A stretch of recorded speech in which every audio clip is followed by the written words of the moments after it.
En el episodio anterior dimos inicio a esta serie especial sobre el caso Alcácer, recordando cómo comenzó todo. 3 chicas, una noche cualquiera de 1992 y un país que jamás volvería a ser el mismo. Pero hoy, en este episodio 2, iremos un paso más allá.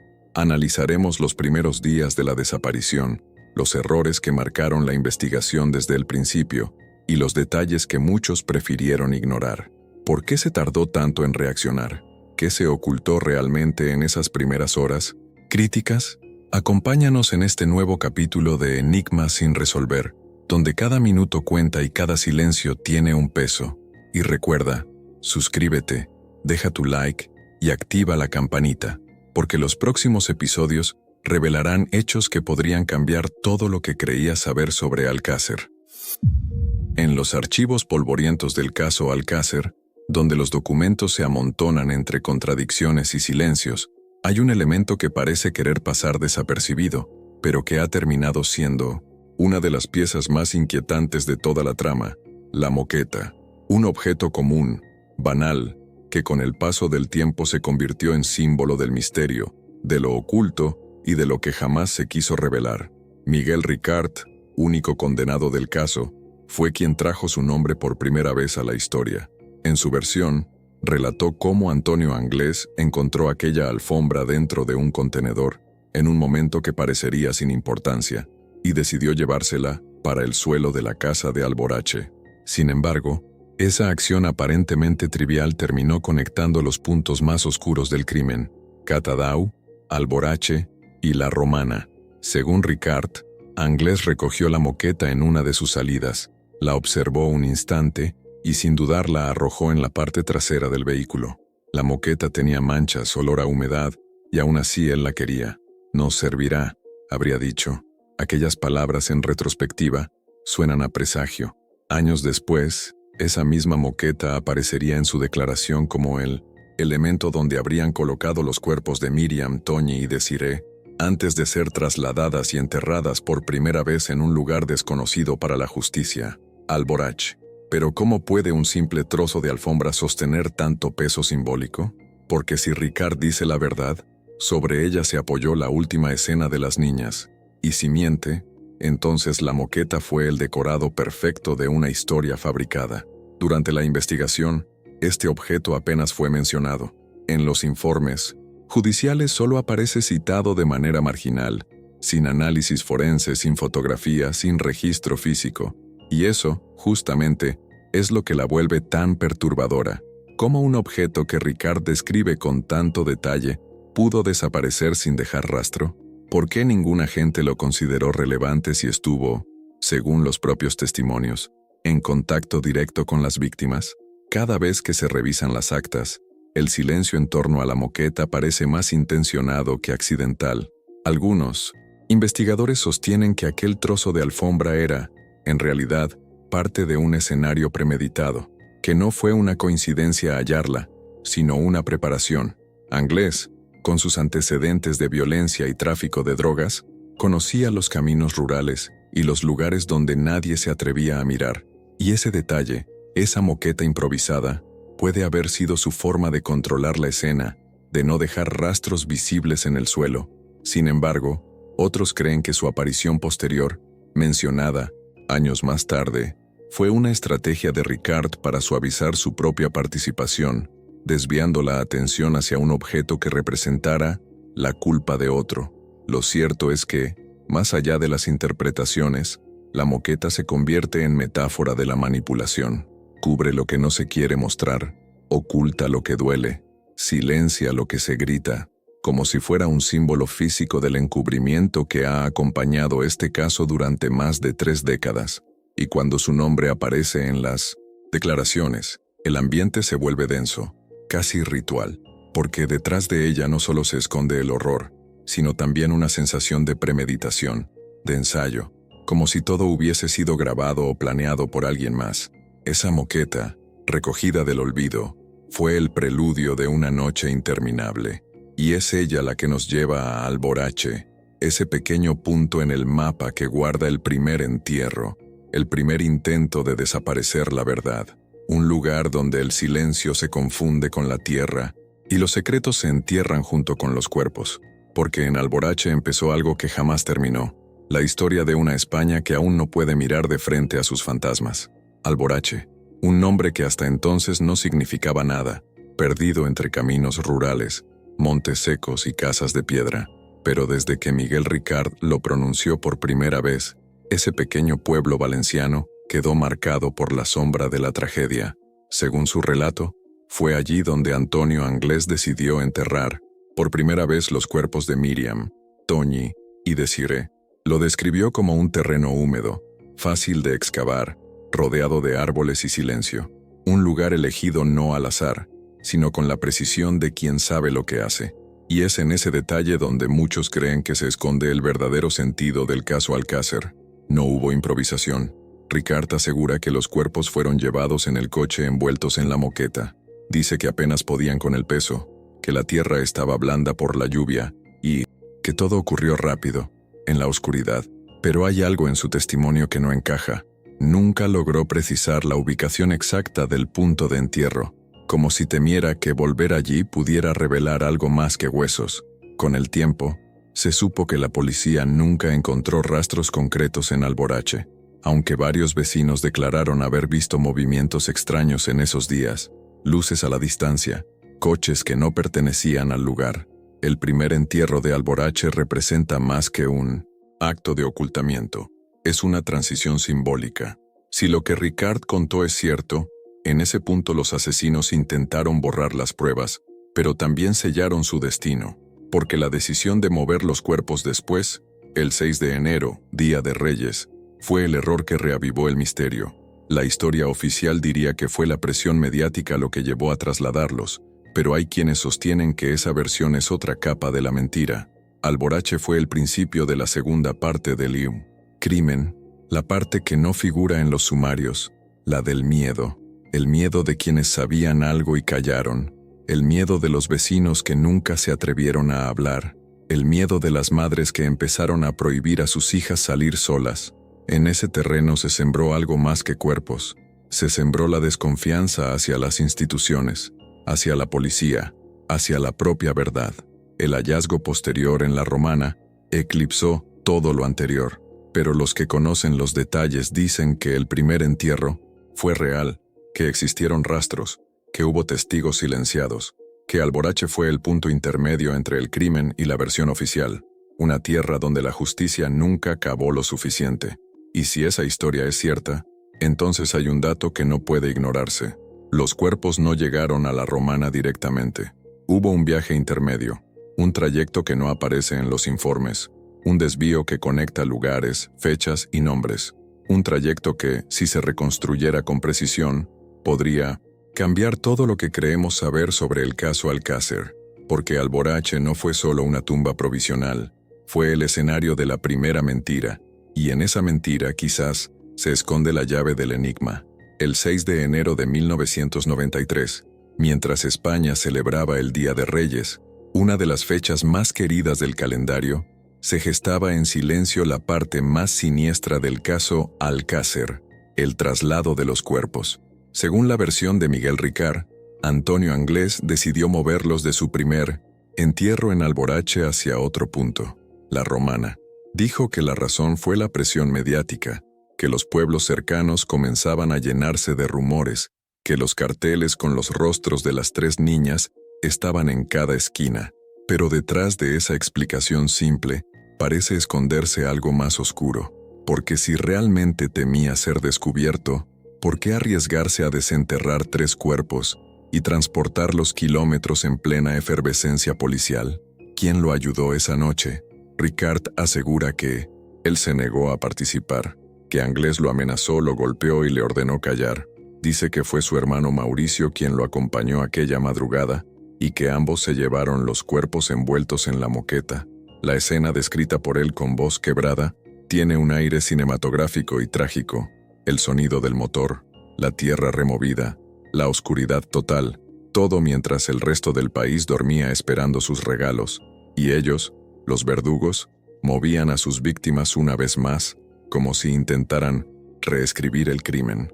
La elección del Día de Reyes no parece casual. Es el tipo de fecha en la que nadie sospecha, en la que los pueblos pequeños se quedan vacíos, las familias reunidas, los niños despiertos esperando juguetes, un momento perfecto para ocultar algo grande. Y lo que se ocultó aquella noche fue, literalmente, la verdad. Ricard declaró que los cuerpos fueron llevados a la Romana porque era una zona menos transitada. Sin embargo, los expertos señalan un detalle escalofriante. En 1900, el traslado se habría dejado atrás parte del material que luego aparecería incrustado en los restos: cuerdas, fibras, restos de tierra, pruebas que delatan una manipulación posterior. Cuando los cuerpos fueron hallados semanas más tarde, los investigadores encontraron contradicciones que jamás lograron explicar. Algunos restos mostraban descomposición avanzada, otros no tanto. Los huesos, según peritos independientes, parecían haber sido movidos al menos una vez. Las autopsias originales ignoraron esa posibilidad, pero con el paso del tiempo los informes paralelos lo confirmaron. Hubo 2 entierros, uno en Alborache, el otro en la Romana. El traslado en Reyes marcó el punto de no retorno. Desde ese momento, el caso Alcácer dejó de ser una tragedia para convertirse en un laberinto de encubrimientos. Ricard dice que él quiso entregarse días después, pero Anglés lo detuvo a golpes, que lo amenazó con matar a su hija si hablaba, y que desde entonces vivió con miedo, atrapado entre su culpa y el silencio. Esa madrugada, mientras el país celebraba inocentemente, 3 cuerpos cambiaban de tumba, y con ellos, la historia cambiaba de versión, porque si los restos fueron movidos, significa que alguien tuvo tiempo, medios y ayuda, y eso abre un nuevo capítulo en el misterio. ¿Actuaron solos Anglés y Ricard, o hubo manos invisibles guiando el crimen desde las sombras? Cuando los investigadores revisaron por primera vez la caseta de la Romana, encontraron un pendiente diminuto, una pieza de joyería simple, pero con un significado que se volvería gigantesco. Aquel pendiente, supuestamente perteneciente a una de las 3 niñas de Alcácer, parecía ser la prueba definitiva de que allí se había cometido el crimen. Pero según Miguel Ricard, nada de eso ocurrió en la Romana. En su testimonio aseguró que las niñas fueron asesinadas en Catadau y enterradas primero en Alborache, y que el pendiente era solo una coincidencia, una casualidad tan perfecta, difícil de creer. Ricard explicó que Antonio Anglés solía frecuentar esa caseta para tener relaciones con distintas mujeres, que muchas veces subía con chicas del pueblo o con jóvenes a las que les ofrecía droga, y que, en una de esas ocasiones, alguna de ellas podría haber perdido aquel pendiente. Lo dijo con calma, como quien intenta restarle importancia a un detalle, pero el pendiente no era cualquier cosa. Se convirtió en el objeto que definió el lugar del crimen, el punto de partida de toda la investigación. Si ese pendiente fue puesto allí de manera deliberada, entonces alguien manipuló la escena para desviar la atención del verdadero sitio de los hechos. El hallazgo del pendiente cambió todo. Los medios se centraron en la Romana, y la hipótesis de Alborache fue enterrada junto con la verdad. Los periodistas hablaban del pendiente como la confirmación material de que las niñas habían muerto allí, cuando en realidad nunca se comprobó que perteneciera a ellas. Ninguna prueba de ADN, ningún informe forense concluyente, solo la coincidencia de un testimonio, una pieza minúscula y un enorme deseo de cerrar el caso. La versión de Ricard, por su parte, resulta inquietante. Si la Romana fue usada para ocultar los cuerpos después del traslado, ¿por qué dejar algo tan evidente allí? Algunos investigadores independientes sostienen que el pendiente fue colocado a propósito, como una forma de construir una narrativa creíble, un escenario controlado. La caseta, aislada y abandonada, servía perfectamente para ese propósito. Bastaba con sembrar un par de objetos, alterar la tierra, filtrar la información correcta, y el relato oficial estaría listo. Pero hay algo más perturbador. En varias entrevistas, Ricard mencionó que aquella noche en Catadau no solo estaban él, Anglés, Mauricio y el llamado Nano. Dijo que había 3 hombres mayores, de unos 50 años, que parecían conocer bien a Antonio. Esos hombres, de los cuales nunca se volvió a hablar, son una pieza clave para quienes creen que el pendiente fue parte de una puesta en escena. Porque si existían esos tres individuos, y si tenían poder, dinero o conexiones, podrían haber sido ellos los que manipularon la escena, movieron los cuerpos y plantaron las pruebas. El pendiente, entonces, deja de ser un simple accesorio para convertirse en símbolo de manipulación. Representa la versión oficial, la historia que se nos contó, pero detrás de su brillo metálico podría esconderse la verdad, que el crimen fue otro, en otro lugar, y que alguien necesitaba un escenario más conveniente para encerrar el caso.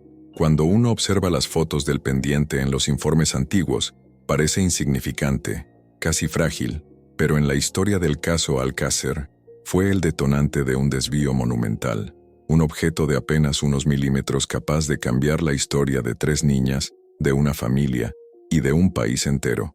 Cuando los focos se apagaron y los titulares desaparecieron de los periódicos, el caso Alcácer siguió, vivo en el silencio, un silencio espeso, incómodo, que durante décadas acompañó a cada persona implicada, desde los investigadores hasta las familias. Pero entre todos, hay uno que nunca logró escapar de ese peso, Miguel Ricard. Tras cumplir condena y salir en libertad en 2013, su nombre se convirtió en sinónimo de misterio, culpa y miedo. Durante años evitó hablar, y cuando finalmente lo hizo, dejó una frase que todavía resuena. El caso Alcácer es mucho más fácil de resolver de lo que la gente cree. Una frase que suena a desafío pero también a confesión. Ricard afirmó que no habló antes por miedo, que Anglés lo amenazó con matar a su hija, que esos 3 hombres desconocidos que vio aquella noche en Catadau lo vigilaban incluso tras las rejas. Dijo que vivió con pesadillas, que vomitaba al recordar los gritos, que su conciencia lo perseguía más que cualquier sentencia judicial, pero también admitió algo más profundo, que guardó silencio porque no confiaba en nadie, ni en los jueces, ni en la Guardia Civil, ni en los medios que distorsionaban su historia.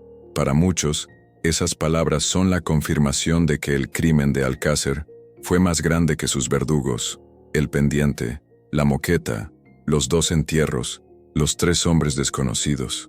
Todo parece formar parte de un mismo rompecabezas incompleto.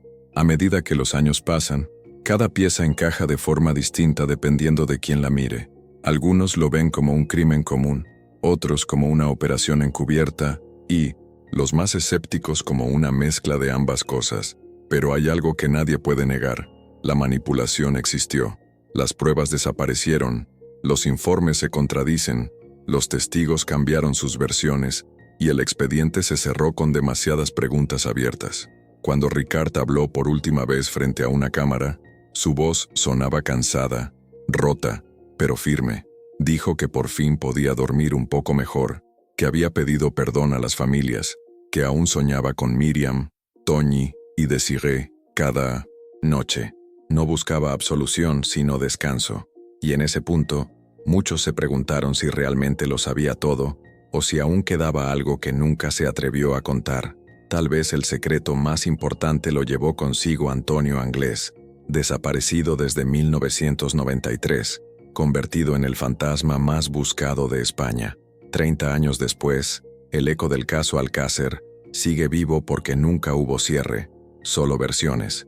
Y mientras la verdad siga dividida entre el miedo, la corrupción y el silencio, siempre habrá un vacío imposible de llenar. La moqueta, el Día de Reyes, el pendiente en la Romana, más que pruebas, se han convertido en símbolos, marcas de una historia que revela tanto sobre la maldad humana como sobre la fragilidad de la justicia. Al final, cuando uno mira el caso desde lejos, entiende que no solo fueron 3 niñas asesinadas, también murió algo más profundo, la confianza en la verdad. Y mientras esa verdad siga enterrada bajo capas de versiones oficiales y confesiones contradictorias, el caso Alcácer no habrá terminado, porque hay misterios que no se cierran con una sentencia, se cierran con la verdad, y la verdad, en este caso, sigue ausente. Antes de cerrar este episodio, quiero recordarte algo muy importante. Si has llegado hasta aquí, es porque tú también sientes que el caso Alcácer aún esconde más de lo que se contó. Entonces, te invito a suscribirte ahora mismo al canal Enigma sin resolver y activar la campanita. Tu apoyo con un simple like nos ayuda a seguir, investigando, a mantener viva la memoria de Miriam, Toñi y Desiree, y sobre todo, a seguir buscando la verdad que tantos han intentado enterrar. Y atención, porque lo que viene a continuación te va a estremecer. En el episodio 3, nos adentraremos en una de las partes más inquietantes de toda esta historia, los 3 hombres desconocidos. En este capítulo, analizaremos con detalle las declaraciones de Ricard sobre aquellos individuos de unos 50 años, que según él, ya esperaban en el B900 almacén de Catadau y mantenían una relación fluida con Antonio Anglés. ¿Quiénes eran realmente? ¿Por qué nunca fueron identificados? ¿Y cómo lograron desaparecer sin dejar rastro, justo después de la noche del crimen? En el próximo episodio revelaremos conexiones inesperadas entre poder, silencio y encubrimiento, y exploraremos la posibilidad de que el triple crimen no haya sido un acto aislado, sino parte de algo mucho más grande y más oscuro. No te pierdas el próximo capítulo de esta investigación que sigue rompiendo el silencio 3 décadas después. Déjanos en los comentarios, ¿crees que esos 3 hombres realmente existieron? ¿O fueron solo una excusa de Ricard para esconder algo peor? Nos vemos en el episodio 3 de esta serie especial sobre el caso Alcácer, solo aquí, en Enigma sin resolver.